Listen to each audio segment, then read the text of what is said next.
नमस्कार दोस्तों, धर्म रहस्य चैनल पर आपका एक बार फिर से स्वागत है।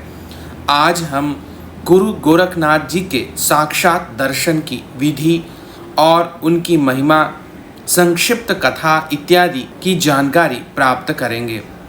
जो भी लोग गुरु गोरखनाथ जी को नहीं जानते, वह तंत्र के क्षेत्र में नाथ परंपरा और उसकी शक्तियों को भी नहीं जानते हैं। इसलिए हर व्यक्ति को जो भी तंत्र के क्षेत्र में आना चाहता है, गुरुओं के गुरु गोरखनाथ जी को जानना और उनके रहस्यों को समझना सबसे ज़्यादा अनिवार्य माना जाता है। गुरु मत्स्येंद्रनाथ के शिष्य गुरु गोरखनाथ अनेक सिद्धियों के मालिक माने जाते हैं। नाथ पंथ से वह दीक्षित थे और यह जो उनका जीवन है पूरी तरह तंत्र को समर्पित माना जाता है।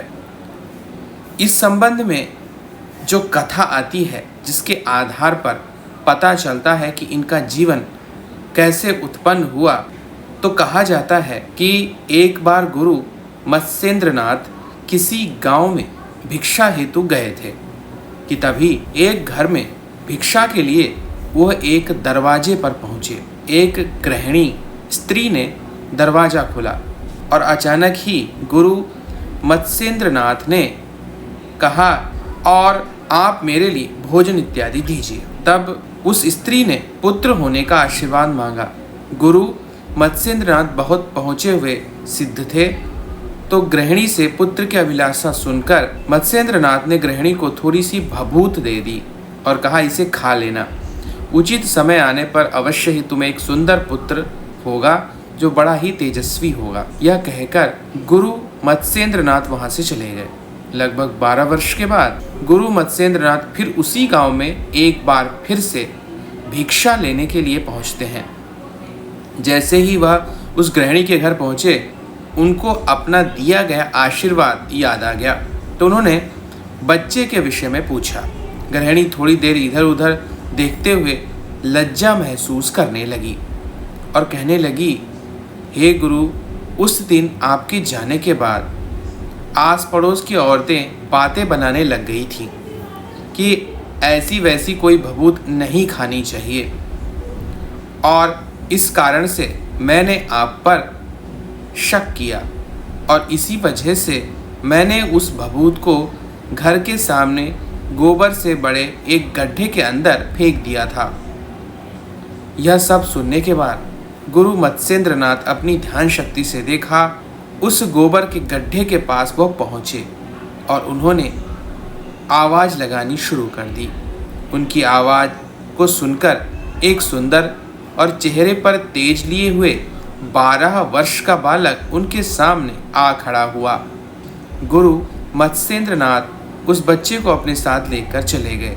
यही बच्चा आगे चलकर गुरु गोरखनाथ के नाम से प्रसिद्ध हुआ।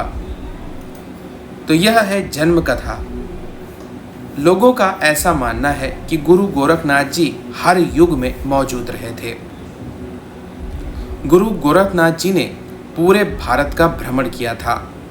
उनका जो मंदिर है वह उत्तर प्रदेश के गोरखपुर नगर में स्थित है और गोरखनाथ के नाम पर ही गोरखपुर इनका नाम पड़ा है। गोरखनाथ के शिष्य भैरवनाथ माने जाते हैं, जिसका उद्धार माता वैष्णो देवी ने किया था। नेपाल के गोरखा लोगों का गोरखा नाम भी गोरखनाथ जी से ही संबंधित माना जाता है। गोरखा जिले में एक गुफा है जहां गोरखनाथ के पग चिन्ह मौजूद हैं। उनकी एक मूर्ति भी है। हर साल बैसाख पूर्णिमा को एक उत्सव मनाया जाता है जो कि रोट महोत्सव के नाम से जाना जाता है। गोरखनाथ जी अद्भुत शक्ति संपन्न और सिद्ध व्यक्ति थे। कहते हैं त्रेता युग में गोरखनाथ जी ने अवतार लिया था, तो जब श्री राम का अभिषेक हो रहा था तब गुरु गोरखनाथ को आमंत्रण मिला था और भगवान के उत्सव में वह शामिल हुए थे। द्वापर युग में भी गुरु गोरखनाथ ने अवतार लिया था। उस समय गुजरात में स्थित जूनागढ़, जो गिरनार का गोरखमढ़ी है, वहाँ पर इन्होंने तप किया। इसी जगह पर श्री कृष्ण और रुक्मणी का विवाह हुआ था। तब गुरु गोरखनाथ भी विवाह में सम्मिलित हुए थे। और कलयुग की बात की जाए तो एक समय बप्पा रावल नाम के राजकुमार घूमते घूमते बीच जंगल में पहुंच गए थे। तब उन्होंने जंगल में तेजस्वी साधु को तप करते देखा। वह गुरु गोरखनाथ जी ही थे। बप्पा रावल ने उनके तेज और ध्यान से प्रभावित होकर वहीं पर रहना शुरू कर दिया और उनकी सेवा करने लगे, उनकी गाय भी चराने लगे। इसीलिए बप्पा रावल काल भोज ग्वाल भी कहे जाते हैं। गुरु गोरखनाथ का ध्यान टूटा तो बप्पा रावल की सेवा से प्रसन्न हो गए और उन्होंने एक तलवार बप्पा रावल को आशीर्वाद के रूप में दी थी। बप्पा रावल ने इसी तलवार से मलेच्छों को हराया था और चित्तौड़ राज्य की स्थापना की थी।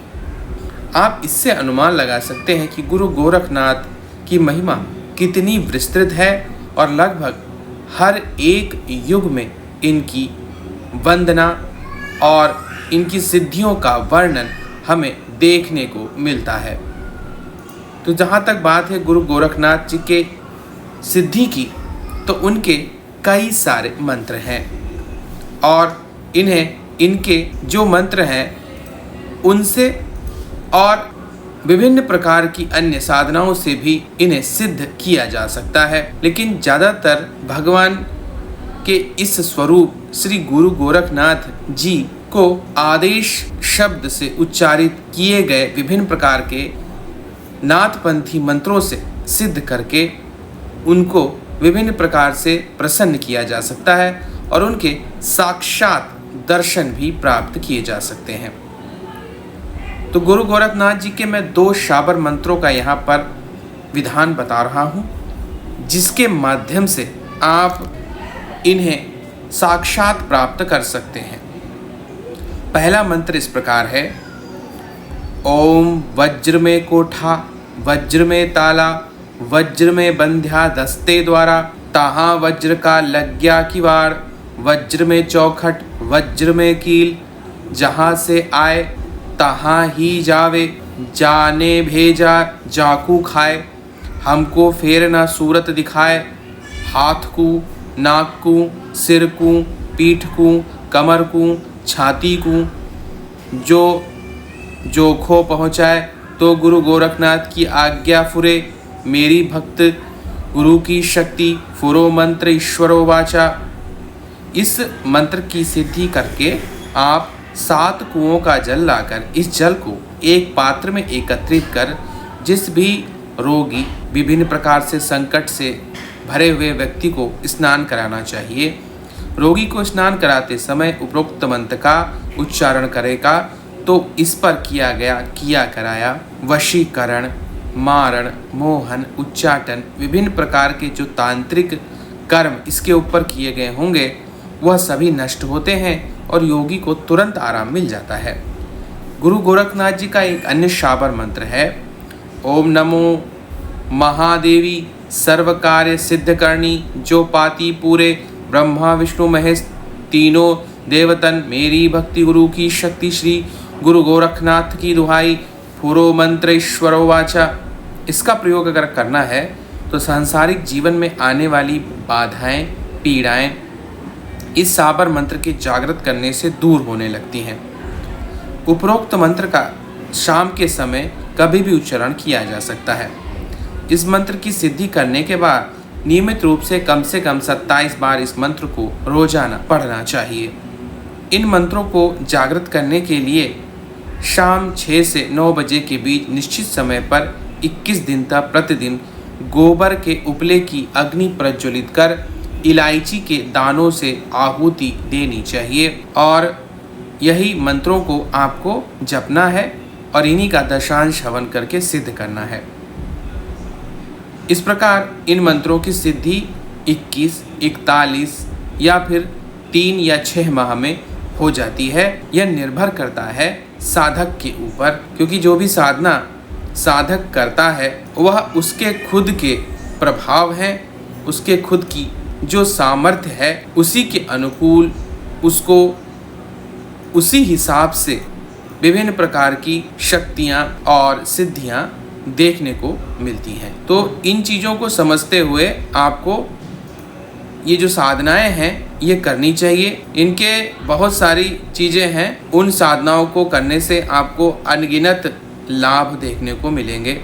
और अगर इनके साक्षात दर्शन आपको करने हैं और इनके साक्षात दर्शनों के लाभ को प्राप्त करना चाहता है तो इनके मंत्रों का अनगिनत बार जाप करते रहे। कुछ समय बाद साक्षात गोरखनाथ जी उन्हें दर्शन देते हैं और विभिन्न प्रकार से वह परीक्षा भी ले सकते हैं। ऐसा देखा गया है कि अपने माया जाल के अनुसार विभिन्न प्रकार की परीक्षाएं वह लेते हैं, जिनमें साधक की कर्तव्य निष्ठा, उसके मन का आचरण, उसका संकल्प शक्ति और समर्पण, इन सारी चीज़ों की परीक्षा गोरखनाथ जी द्वारा ली जाती है। गोरखनाथ सिद्ध होने पर आप उनके मंत्रों का जब भी उच्चारण करेंगे निश्चित रूप से उनकी सिद्धि आपको प्राप्त हो जाती है और आपको दर्शन भी वो देते हैं। और उनका जो एक व्यक्तिगत मंत्र के रूप में भी उनका उच्चारण किया जा सकता है, वह मंत्र है ओम चैतन्य गोरक्षनाथाय नमः। ओम चैतन्य गोरक्षनाथाय नमः। इस मंत्र का भी उच्चारण और विधि विधान पूर्वक जैसा मैंने बताया है उसी तरह से आप हवन करते हुए इनकी सिद्धि प्राप्त कर सकते हैं। इसमें 6 माह से 1 वर्ष का समय भी लग सकता है, तब आपको साक्षात दर्शन इनके हो जाते हैं और प्रभाव आपको 6-7वें दिन से ही देखने को मिलता है और इनकी कृपा आपको मिलने लगती है। मंत्र के सिद्ध होने पर आप विभिन्न प्रकार के प्रयोग कर सकते हैं। छोटे बच्चे के ऊपर भी गोरखनाथ जी अवश्य आ जाते हैं, उसके माध्यम से आप किसी के भी प्रश्नों के जवाब दे सकते हैं। यह प्रयोग बिल्कुल उसी तरह कार्य करता है जैसे कर्ण पिशाचिनी, कर्ण मातंगिनी इत्यादि वाक सिद्धि के प्रयोग कार्य करते हैं। तो यह था गुरु गोरखनाथ जी के साक्षात दर्शन हेतु किया गया मंत्र जाप और उसका प्रभाव दर्शाने वाला आज का एपिसोड। तो अगर यह वीडियो आपको पसंद आया है तो लाइक करें, शेयर करें, सब्सक्राइब करें चैनल को। आपका दिन मंगलमय हो। धन्यवाद।